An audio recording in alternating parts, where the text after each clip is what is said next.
Добар ден, почитувани понеделник.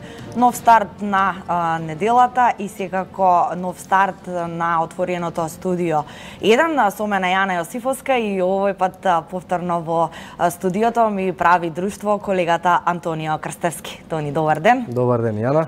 Добар ден и од мене до гледачите на 1 ТВ. Како што е пракса, ќе го започнеме денот со промовирање на оние работи кои што денеска ќе бидат дел од отвореното студио 1 на 1 ТВ. Стандардно ги вадиме поентите од претходните денови. Денеска ќе почнеме со поентите кои што се од вчерашниот дневник, од гостувањето на Исмет Рамадани во дневникот на 1 ТВ. Потоа ќе имаме линковско вклучување од терен со колешката Весна Велкова Тодоровска. Ќе обработуваме и темата за аерозагадувањето, ќе емитуваме тука еден прилог од колешката Елена Милошевска за професори кои што нудат решение за аерозагадувањето. Секако тоа е во периодот до 14 часот и 30 минути, пошто следуваат вестите со колешката Елена Джугуманова, а после вестите следува стандардна она временска прогноза со колегата Славчо Поповски. Во периодот од 15 часот и 20 минути до некаде околу 16 часот ќе имаме гости во студио. Тоа се Бојан Лазаров, Мики Анчевски, Александра Никифоровска, продуцент, а темата е детски игри пред зграда или зависност на социјалните мрежи.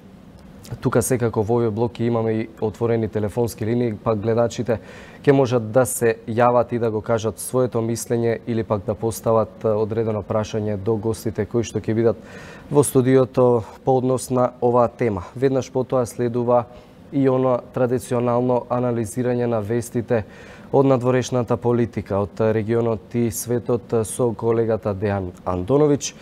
Во 16 часот повторно имаме информативно издание до 16:15, а потоа во студио повторно ќе имаме гостин, тоа е Благој Бочварски, градоначалникот на Штип. Со него ќе разговараме за многу теми поврзани со градот и во кој правец се развива Штип. Веднаш после него секако продолжува онаа низа на гости во отвореното студио. Тука се Мири Мирческа, прва жена во планинарско трчање, и Александар Стојковски, кој што е тренер на Мери. Секако тука ќе има и отворени линии, па гледачите ќе можат и тука да се јават и да кажат свој став по однос на оваа тема. Потоа следува возење со Вучич во традиционалниот термин, па ексклузив забавната емисија која што се емитува на 1 ТВ. А од 19 часот и 20 минути се дружите со дневникот, со уредникот на денот Сашо Ордановски. Негов прв гостин од 19:20 до нешто околу 20 часот ќе биде Љупчо Зиков, а темата на нивниот разговор ќе биде економијата во Македонија. Секако во овој блок колегата Ордановски повторно ќе разговара со Дејан Андоновиќ, колегата кој што редовно ја информира јавноста за надворешно-политичките случувања, односно вестите од регионот и светот. Во 20 часот следува централниот дневник на 1 ТВ. Тука повторно ќе има гостин Зорица Апостоловска, министер без ресор за странски инвестиции. Секако централната тема ќе бидат странските инвестиции во Македонија, дали се зголемуваат, стагнираат или пак се намалуваат. Потоа следи и авторската емисија на колешката Анета Кочишки, разговор со Марина Туцаковиќ. Во 22 часот до 22:30 Сашо Ордановски ќе разговара со Бранко Геровски на повеќе теми, меѓу кои и положбата во која што се наоѓа Македонија по потпишувањето на Преспанскиот договор со Грција, ратификацијата во Македонија, секако и ратификацијата во Грција. 22:35 се вестите со колегата Александар Петрески. Јана. Така, тоа беше деталното информирање од колегата Антонио Крстевски во однос на она што се ќе гледате денес во отвореното маратонско студио 1, а започнуваме со нешто го најавивме. Извадок од вчерашното гостување на аналитичарот Исмет Рамадани во централниот дневник на 1 ТВ. Темата, она со што денеска и во фокусот и главно се бавиме малку подоцна и колишката Весна Вилкова ќе не информира подетално од законодавниот дом. Рамадани вчера анализираше треба ли да има предвремени парламентарни избори заедно со председателските, секако меѓу другото и барањето од страна на најголемата опозицијска партија ВМРО-ДПМН за оставка на владиниот тим на чело со премиерот Зоран Заев. Па да видиме дел од неговата анализа во продолжение. Како и секоја опозиција, мислам не би била сериозна опозиција ако не бара предвремени избори. Дори би рекол срамота за една опозиција да не бара предвремени избори. Второ, што се однесува до денешниот заклучок на Централниот комитет, извршниот, мислам дека тие барат предвремени избори, најверојатно тоа ќе биде преку иницијатива од парламентарната група. Токму и така навија дека утре ќе го се распушти парламентот и тоа е нивно право. Мислам на опозицијата, а во исто време право на опозицијата да го анализира сето тоа и да донесе заклучок дали одговара да се оди на предвремени парламентарни избори, но во едно треба да бидеме јасни. Тие кои се во позиција, кои веќе имат и влада и се, тие по дефолт и по некоја логика треба да бидат поодговорни во однос на тоа што значи интерес на граѓаните. И тие треба да анализираат добро што е интерес на граѓаните. Дали е интерес на граѓаните сега да се оди на предвремени парламентарни избори со сите овие техничка влада или пржинска влада, 100 дена и така натаму, во време кога чекаме датум за во Европската унија? За тоа прашање сакам малку подоцна од разговорот. Прво, мислам дека сепак Социјалдемократскиот сојуз ќе го анализира сето ова, тие веќе и најавија дека ќе разговараат во партијата. Ето наредната недела ќе се разговара во владачката. Но едно е сигурно, тоа е моје мислење, не зборувам сега од позиција на ниедна партија. Моје мислење е дека не е погоден моментот сега да се оди на предвремени парламентарни избори, затоа што јас кажав и во некој друг медиум дека ние сами тогаш праќаме порака лоша до меѓународната заедница дека перманентно живееме во некоја политичка криза, безбедносна криза и дефинитивно треба да се прекине веќе со тие избори на секои 2 години, како што беше последните 10-15 години, да се оди на редовни избори, се дава мандат за 4 години, се разбира дека опозицијата секогаш ќе ги долови тие слабости на позицијата, односно на владата. Господине Рамадани, ВМРО-ДПМН не прецизира дали ќе го блокираат парламентот доколку еве не им биде прифатено нивното барање во парламентот. Колку е сето тоа реално да го поднесат сега во овие моменти, бидејќи ти имат и помал број на пратеници во законодавниот дом и може ли практично да не венде веша слободна проценка дали може да не следува бурна година на политичка сцена доколку еве ВМРО-ДПМН одлучи во еден момент да го блокира процесот во законодавниот дом? Знаете како, ако со сила мислат да издействуваат предвремени парламентарни избори, тоа е веќе надвор од демократските правила.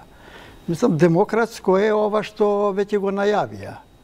Тие да поднесат барање во собранието, ако им помине, тие се демократски средства за кои, значи можат и со протести, можат да барат недоверба на владата, интерпелации за одредени министри за кои тие мислат, ако е нека, мислам дека тие се во рамките на тоа што е демократија.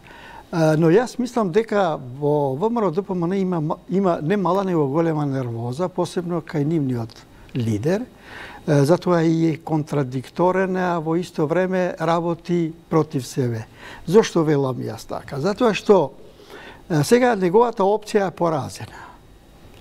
Значи, прозападната опција веќе дефинитивно победи конкретно.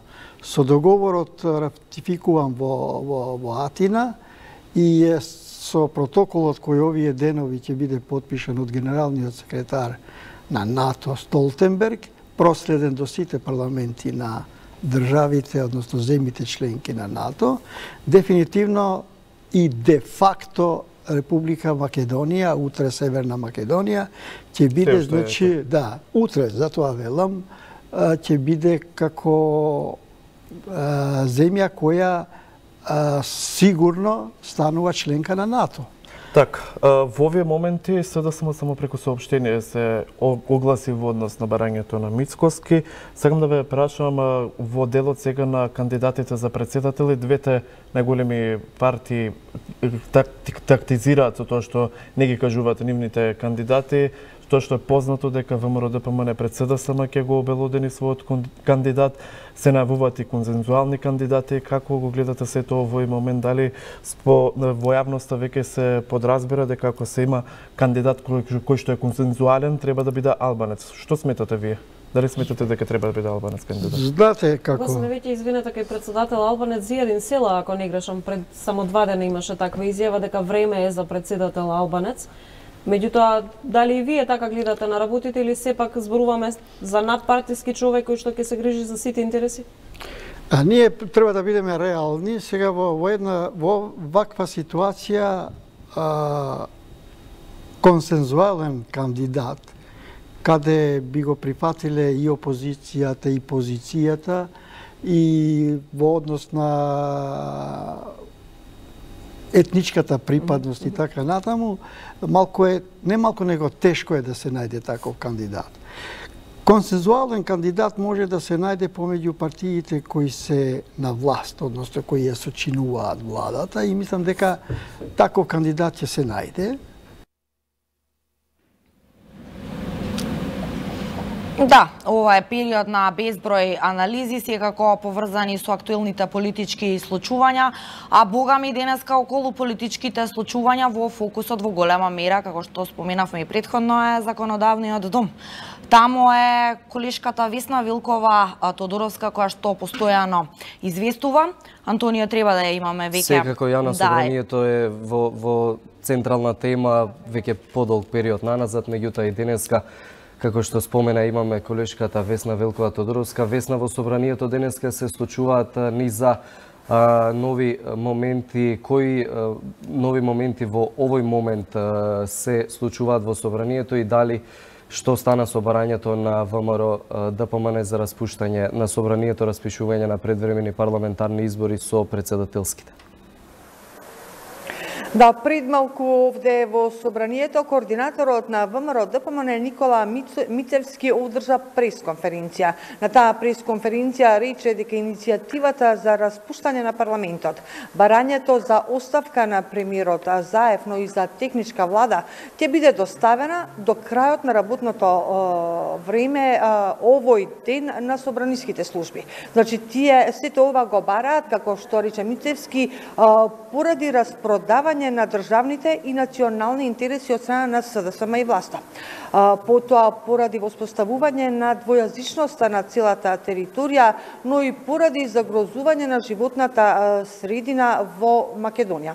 Значи, сепак овде да го слушнеме координаторот на ВМРО ДПМН Мицевски.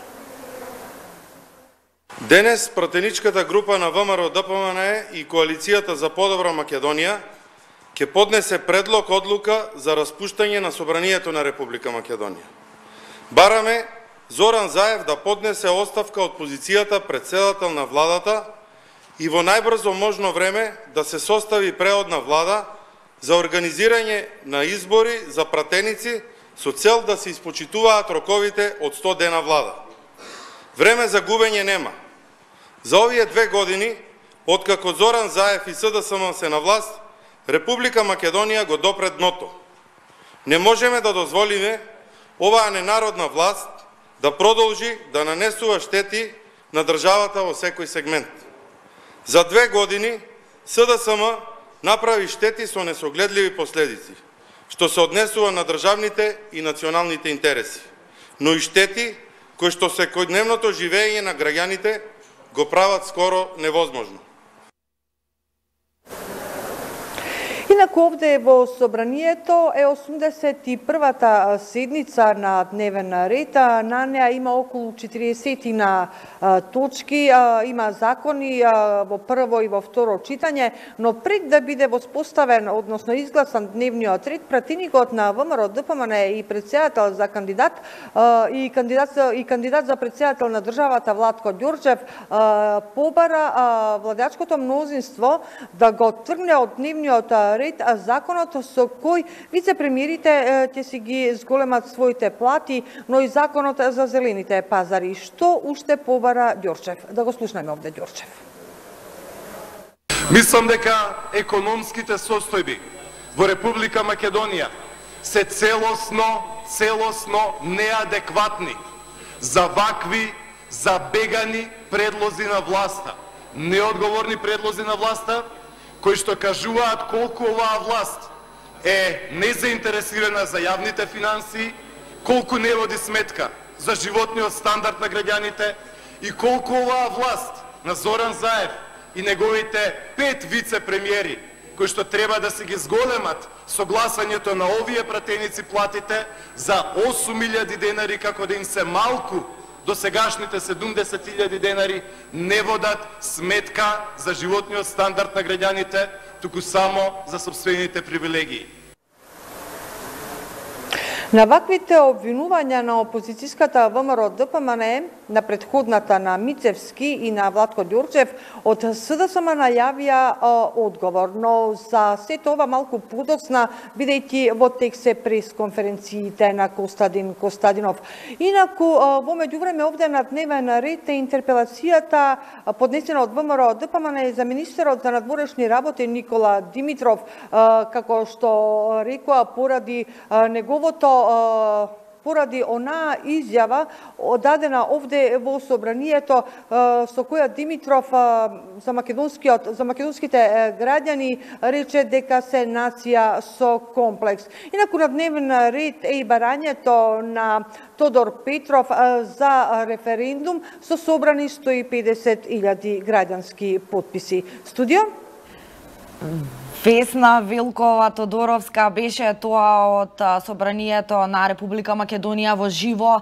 Весна, ти благодариме за овој твој исцрпен извештај. Богами, тамо има многу што да се следи. Различни пресконференции, различни тематики. Секако те очекуваме и со нови информации во информативните изданија на Еден ТВ. За сега ти благодариме. Така, Антонио, Јана, продолжуваме на уште една актуелна тема, тоа е дека утро во Скопје ни се разбудија со најзагаден воздух во светот. И повторно, истата приказна можеби некако се добива впечатокот. Ние сакавме да отвориме телефонски линии на темава, да ги слушнеме и вашите мислења и ставови. Не остануваат премногу минути до крајот на овој блок, но токму затоа би сакала да ги погледнеме апликациите кои што на моментална загаденост во некои од скопските општини. Ако утрово беше најзагадено, да видиме сега како се движат бројките во моментов. Општина Аеродром, повторно многу висока концентрација над дозволеното ниво на PM10 частичките. Гледате и самите во продолжение. И утро во Антонио Чинам имаше исто така многу високи концентрации на PM10 частички. И преку целата ног и утрово во главниот град. Еве општина Центар помалку, меѓутоа сепак над дозволеното, но не е толку критично како што можевме да забележиме во општина Аеродром. Ова е моменталната состојба на загадување во општина Карпош, и исто и Карпош висока. Двојно над дозволено. Максимално дозволените граници од 50 микрограми Нешто на метар слично кубен. што и синоќа го имаше во поголемиот делот, односно во целото подрачје на Скопје, но согласно оние статистики и податоци кои што доаѓаат од мерните станици, не само Скопје, не само главниот град, Тука и Тетово. Да, голем тука и број од Битола. градовите, така.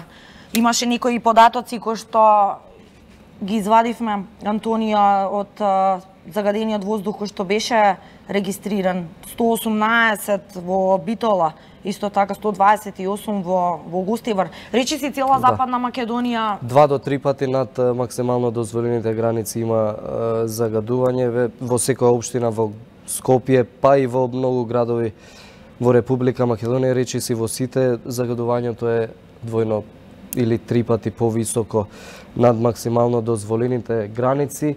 А тука имаме една табела која што ја следи состојбата со аерозагадувањето во светски рамки. Во неа се вели дека Тетово денеска е 5ти најзагаден град во светот со концентрација на PM10 честички 268. Пред Тетово е Дијарбакир, град во Турција, Пиедрас Неграс во Мексико, Сирхинт Индија, Јинку Кина. Значи, Тетово е 5тиот најзагаден град денеска во светот. Скопје неколку пати се наоѓаше и на првото место според овие мерења. Гледаме дека денеска малку паднал. Да, меѓутоа, како што знаат често твитерџиите, особено да изреагираат на социјалните мрежи, барем во нешто сме први, ама за жал ова не е подобро. Може би, евентуално, не знам колку има време за еден гледач да вклучиме, да слушнеме негово мислење или став со оваа тематика, се бавиме уште од ноември. Со почетокот на зимата. Така, и еве ваше видување што се треба да се направи, дали сметате дека мерките кои што ги преземаат надлежните институции се доволни? Имаше многу реакции во овој однос, како и за локалните власти, нели на ниво на град Скопје, се воведоа некои интервентни мерки, па после само 2 дена локалните власти одлучија дека треба да прекинат. Еве сега исто така често наметана критики е и владата на Република Македонија дека тешко се справува со овој однос, но граѓаните и тоа како мерките тешко кои дишат. што ги воведуваат се краткорочни и мислам дека на долг рок нема да дадат резултати, а тие ги воведуваат само доколку неколку дена поред е константно неколку пати загаден воздухот. Така. Во ред, бидејќи немаме гледачи на линија, прикратко е времето, но во некој од следните блокови на Отвореното студио 1 ќе имате прилика да се јавите да го кажете вашиот став на друга некоја тема. Предлагам како одјава од, односно завршеток на овој блок од Отвореното студио 1, да го погледнеме прилогот на колешката Елена Милошевска за двајцата професори кои што нудат некакво решение против аерозагадувањето, а со мене и со колегата Крстевски ќе се видите подосна околу 15 часот и 20 минути. Турбоантисмог атомизирана вода е решение кое го предлагаат двајца универзитетски професори со цел да се намали загадувањето. Со овој метод имитација на вештачки дожд, експертите велат, загадувањето ќе се намали од 30 до 70%, а уредите може да се користат преку целата година. Досега анализите се спроведени во аеродроми Куманово. Експертите велат, државата не покажала интерес за ваква алтернатива. Во меѓувреме, активистите од граѓанската иницијатива Канцерогено општество реагираа дека се потребни долгорочни, а не краткорочни мерки. Значи, од резултатите кои што ги добивме и кои што ќе ги видите од презентацијата се потврди дека намалувањето на загадувањето со помош на високопритисни турбоатомизери се намалува од 30 до 70%, зашто имаме аналитички мерења во тек на овие 2 години. Сега ќе ни биде уште подобро да ја спроведеме нашата значи аеросолна метода, да ја реализираме, која што ќе се користи не само зимно време за намалување на PM10 частичките, туку и за озонот, за приземниот озон, кој што исто така во летен период ја надминува границата од 120 микрограми на метар кубен, кој што исто така е еден од 5 проблеми со загадувањето на воздухот. Овој атомизер конструктивно малку изменет. Ние минеме околу 8,5 до 9 километри со едно полнење. Едно полнење се празне за околу 50 минути. Тоа значи 10 минути полнење од шахта или од водовод, негден саат и 10, 2000 литри се испрскуват за време од околу 45-50 минути. Во меѓувреме, активистите од граѓанската иницијатива Канцерогено општество реагира дека се потребни долгорочни, а не краткорочни мерки против загадувањето. Истите зутре најавија протест пред собрание и апелираат истиот да не се политизира. Апел до власта и опозицијата да не пробаат да го злоупотребат утрешниот протест за своји цели. Се оградуваме од секакви обиди протестот да се однесе во друг контекст. На утрешниот мирен протест апелираме да дојдат сите искрено загрижени граѓани кои ќе дадат се од себе да во рамките на законите изнајдеме решение. Досега имавме можност да видиме колку сегашните институции се спремни во решавање на оваа алармантна состојба и баш поради тоа ни е потребна масовност од ваша страна, од сите граѓани, да успееме да се избориме сами за подобра и почиста здрава животна средина. Загадувањето во државата и понатаму руши рекорди. Според мерењата на Air Visual, минатата недела Скопје беше на прво место како град со најзагаден воздух во светот. Во некои скопски општини концентрацијата на опасните PM10 честички беше 17 пати над дозволената граница.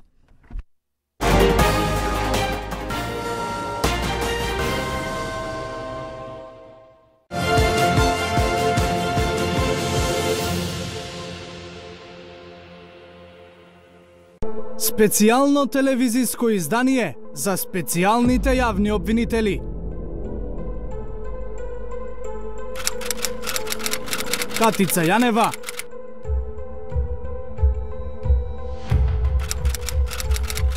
Лиле Стефанова, Трајче Пеливанов. За прв пат во отворена жива програма со отворени телефонски линии ќе одговараат на прашањата на граѓаните во специјалното издание на Правда и неправда со Гордана Дувњак. Вторник, 21 часот. Предизвикот е прифатен. Вие сте на потек. Специјалните јавни обвинители во живо пред граѓаните да го оправдаат барањето за автономност и нивното институционално постоење. Вторник, 21 часот. Специјално издание на Правда и неправда. Бидете со нас. Вечерва во лица ке гледат.